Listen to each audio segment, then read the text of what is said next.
हिस्सा लेने का मौका दिया। मान्यवर, आपका बहुत आभार। मान्यवर, अगर हम इस वक्त देश में अपराध की, हिंसा की, आतंक की, डर की, भय की बात करें तो राज्यवर राज्य इसकी समीक्षा आप कर सकते हैं मान्यवर, क्योंकि देश में ज्यादातर जगहों पे डबल इंजन की सरकार है। सिंगल इंजन की सरकार नहीं मान्यवर, डबल इंजन की सरकार, राज्य दर राज्य। माननीय सुने। और जब हमारे प्रधानमंत्री जी चुनाव प्रचार में जाते हैं तो कहते हैं अपने राज्य में डबल इंजन की सरकार बनाओ, हम आपकी सुरक्षा करेंगे। इसलिए जवाबदेही दुगनी हो जाती है आपकी। निश्चित रूप से अपराध रोकना राज्य का विषय है, लेकिन अगर केंद्र में भी बीजेपी की सरकार, राज्य में भी बीजेपी की सरकार और उस राज्य में भी अपराध रुकने के बजाय बढ़ रहा है तो आपकी दुगनी जिम्मेदारी होती है, दुगनी जवाबदेही होती है। और इसलिए पूरे देश में अपराधों का आंकड़ा देखना बहुत जरूरी है। 58 लाख अपराध के केस पूरे देश के अंदर हुए मान्यवर, और उन 58 लाख केसेस में जहां डबल इंजन है और जहां सिंगल इंजन है आप खुद अपने आप तय कर लीजिए। डबल इंजन की सरकार बिहार में 2020 में 2,57,512 अपराध के केसेस, 2,82,000। 2021 में 3,47,835 केसेस 2022 में, जहां डबल इंजन की सरकार है। गुजरात के अंदर, ये एनसीआरबी का डाटा है, हमेशा आप लोग कहते हैं ये कौन सा फिगर है, कहां से आया है, ये वो फिगर है जो एनसीआरबी का डाटा है। और मैं चाहता हूं मान्यवर, अगर किसी भी सदस्य को सको तो इसको खुद जांच कराएं और गृह मंत्रालय खुद इस बात को चेक करे कि मैं सही बोल रहा हूं कि गलत बोल रहा हूं। इसलिए दोबारा मत टोकिएगा, आपके द्वारा जारी किया गया, आपके सरकार के द्वारा जारी किया गया डाटा है। गुजरात की बात करें, 6,99,619 केसेस 2020 में डबल इंजन की सरकार। 2021 में 7,31,738 अपराध के केसेस। 2022 में 5,24,103 अपराध के केसेस। हरियाणा डबल इंजन की सरकार है। हरियाणा के अंदर 1,92,395 केसेस। 2020 में 2,06,431 केसेस। 2021 में 2,42,849 केसेस 2022 में। आज बात करते हैं सर पंजाब की, जहां हमारी सरकार है, जिसके बारे में भी हमारे कांग्रेस के सदस्य भी जिक्र कर रहे थे। 2020 में हरियाणा देखिए आप, हरियाणा की आबादी पंजाब से कम है सर, और हरियाणा में अपराध है 2,42,849। और पंजाब की जब आप बात करेंगे 2020 में 82,875, 2021 में 73,581, 2022 में 73,625। ये अपराधों की संख्या है हरियाणा और पंजाब, जहां एक जगह डबल इंजन की सरकार है, एक जगह हमारी सिंगल इंजन की सरकार है। सर उत्तर प्रदेश की बात करते हैं, 6,57,925 केसेस 2020 में, 6,08,082 केसेस 2021 में, और 7,53,675 केसेस 2022 में। अब आते हैं यूनियन टेरिटरीज, जहां पे आपका सीधा नियंत्रण है, और इसमें बहुत ही भयावह डाटा दिल्ली को लेकर आपको मिलेगा।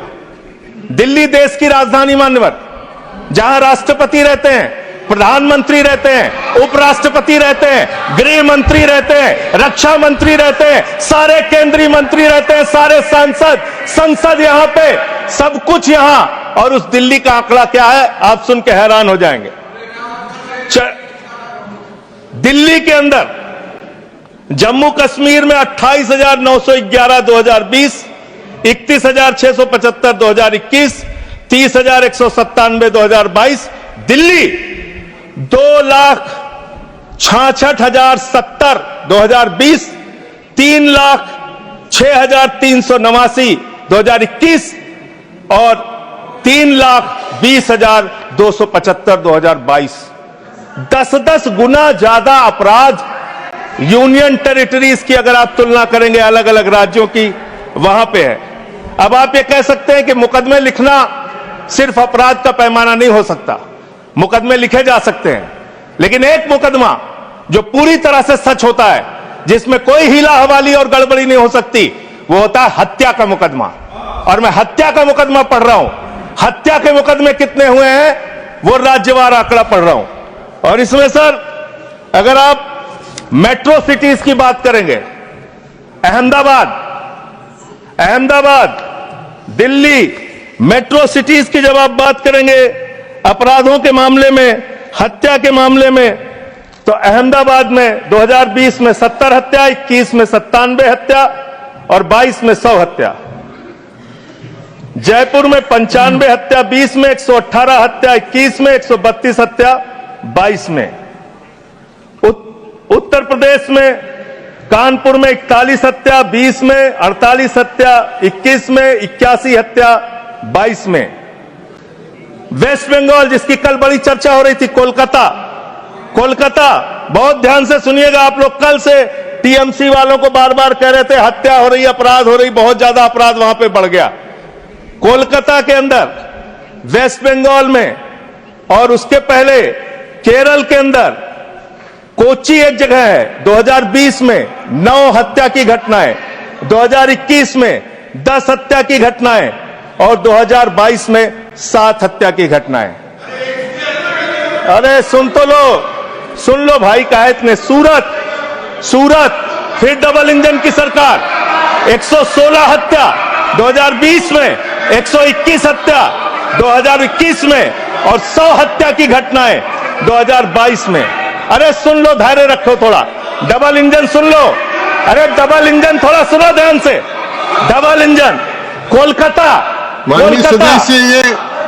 कानून व्यवस्था राज्यों का 53 हत्या के केस क्षेत्र है सर। कोलकाता 53 हत्या के केस 2020 में, 45 हत्या के केस 2021 में और 34 हत्या के केस 2021 में। कम ज्यादा नहीं, 2022 में कम ज्यादा नहीं कह रहा हूं। मैं कह रहा हूं आप डबल इंजन और सिंगल इंजन की जो बात करते हैं, आ जाइए दिल्ली, जहां पे हमारे माननीय गृह मंत्री जी का शासन है, जहां गृह मंत्री जी की देखरेख में सुरक्षा व्यवस्था है मान्यवर। इस राज्य के अंदर, दिल्ली राज्य के अंदर 2020 में 461 हत्या की घटना हुई, 2021 में 454 हत्या की घटना हुई, 2022 में 501 हत्या की घटना हुई। आज दिल्ली अपराधों का गढ़ बन गया मानवर। आज दिल्ली के अंदर एक महिला को गैंगरेप करके कई किलोमीटर तक सड़कों पे घसीटा जाता है। आज दिल्ली के अंदर कोर्ट के अंदर जज के सामने हत्या की घटना हो जाती है। आज दिल्ली के अंदर यही त्रिनगर में एक बुजुर्ग दंपति की हत्या हो जाती है।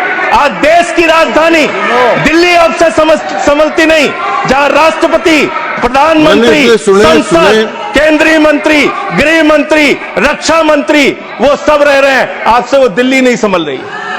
ये देश की राजधानी का अपराधों का आंकड़ा मान्यवर। अरे बैठ जाइए। अब बात करते हैं सर, अरे बैठ जाइए, घबराइए नहीं। बात करते हैं सर। देश में सच कड़वा होता है, थोड़ा शांति से सुनिए।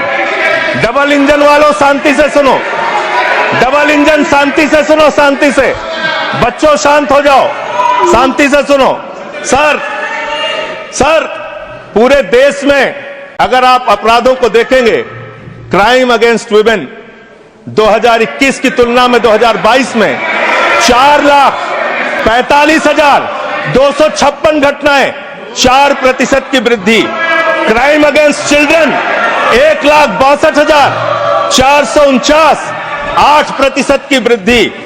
क्राइम अगेंस्ट किडनैपिंग की घटना, क्राइम अगेंस्ट दलित, क्राइम अगेंस्ट शेड्यूल कास्ट 57,000, 582 घटनाएं पूरे देश में दलितों के ऊपर अत्याचार की हुई और मान्यवर 13% की वृद्धि दलितों के ऊपर अत्याचार में हुई है। क्राइम अगेंस्ट एसटी एक 10,064 घटनाएं हुई, 14% की वृद्धि। मान्यवर ये आंकड़े चिल्ला चिल्ला के कह रहे हैं कि देश आपके हाथों में सुरक्षित नहीं है। आपकी जहां डबल इंजन की सरकार है और जहां आपकी सरकार है, दोनों की दोनों सरकारें फेल हो चुकी हैं और आपका डबल इंजन कबाड़ा इंजन हो चुका है, वो काम करना बंद हो चुका है, फेल हो चुका है आपका इंजन। और अब सवाल आता है मानव, अपराध कैसे रुकेंगे? अपराध करने वाले लोग कौन है? अपराध फैलाने वाले लोग कौन है? कम्युनल वायलेंस के मामले में 2019 से 2024 की तुलना अगर आप करेंगे 94% की वृद्धि हुई है माननीय। 94% देश में सांप्रदायिक दंगों में वृद्धि हुई है, ये आंकड़े हैं। और कम्युनल वायलेंस क्यों हो रहे हैं? आप देश भर में भड़काऊ भाषण देते हैं, आपके लोग नफरती बातें करते हैं, आपके लोग जब पूरी दुनिया अंतरिक्ष में पहुंच रही है, पूरी दुनिया अपने तकनीक का विस्तार कर रही है, तो आप कब्र खोदने में लगे हुए हैं, मस्जिद के अंदर मंदिर खोदने में लगे हुए हैं। पूरी दुनिया जब आगे बढ़ रही है विकास की ओर, तो आप देश में नफरत फैलाने में लगे हुए हैं। अगर आप इतिहास पढ़ाना चाहते हैं, मुगलों का इतिहास पढ़ाना चाहते हैं, पढ़ाइए मुगलों का इतिहास। लेकिन गृह मंत्री जी यहां पे बैठे हैं, मैं पूछना चाहता हूं, एएसआई प्रोटेक्टेड जो संस्थान है, जो संपत्तियां हैं, वो आपकी हैं, आपकी सुरक्षा में है। वो चाहे ताजमहल हो, वो चाहे लाल किला हो, वो चाहे देश की तमाम मुगलों ने, अंग्रेजों ने जिन लोगों ने संपत्तियां बनाई, वो सारी की सारी संपत्तियां आपके द्वारा संरक्षित। और आप ही के लोग कहते हैं इसको हम तोड़ डालेंगे, इसको हम खोद डालेंगे, इसको हम उजाड़ डालेंगे। तो चलो ताजमहल तोड़ते हैं, चलो लाल किला तोड़ते हैं, चलो ये अंग्रेजों ने जो दिल्ली का रेलवे स्टेशन बनाया इसको तोड़ते हैं, चलो पूरे देश में खोदते हैं, सारी सड़कें तोड़ते हैं, सारे पुल तोड़ते हैं, पूरे देश में तोड़फोड़ करते हैं।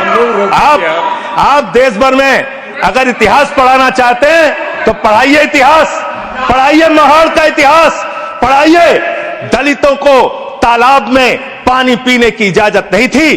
किस मुसलमान ने कहा था हाड़ी में बांध के दलितों को सामने हाड़ी बांध के चलना पड़ेगा? किस मुसलमान ने कहा था हमारे बगल में बैठ के दलित खाना नहीं खा सकता? किस मुसलमान ने कहा था दलितों को मंदिर के अंदर प्रवेश वर्जित है? किस मुसलमान ने कहा था कि जानवर तालाब में पानी पी सकता है, लेकिन दलित समाज का व्यक्ति पानी नहीं पी सकता? अब आप अगर इतिहास पढ़ाना चाहते हैं, पढ़ाइए देश भर में इतिहास। और आज अंतिम में खत्म कर रहा हूं सर, और एक बात आप लोग बार बार बांग्लादेश का राग आलापते हैं। अरे भैया, 11 साल से इस देश में सरकार है नरेंद्र मोदी जी की, गृह मंत्री अमित शाह जी, और बॉर्डर लगता है वेस्ट बंगाल से, त्रिपुरा से, आसाम से। कोई बांग्लादेशी घुसपैठिया बंगाल पार करके, त्रिपुरा पार करके, आसाम पार करके, झारखंड पार करके, बिहार पार करके दिल्ली कैसे आ जाता है? उसकी जिम्मेदारी किसकी है? आप उसकी जिम्मेदारी। सुभाष जी, योर टाइम हो गया।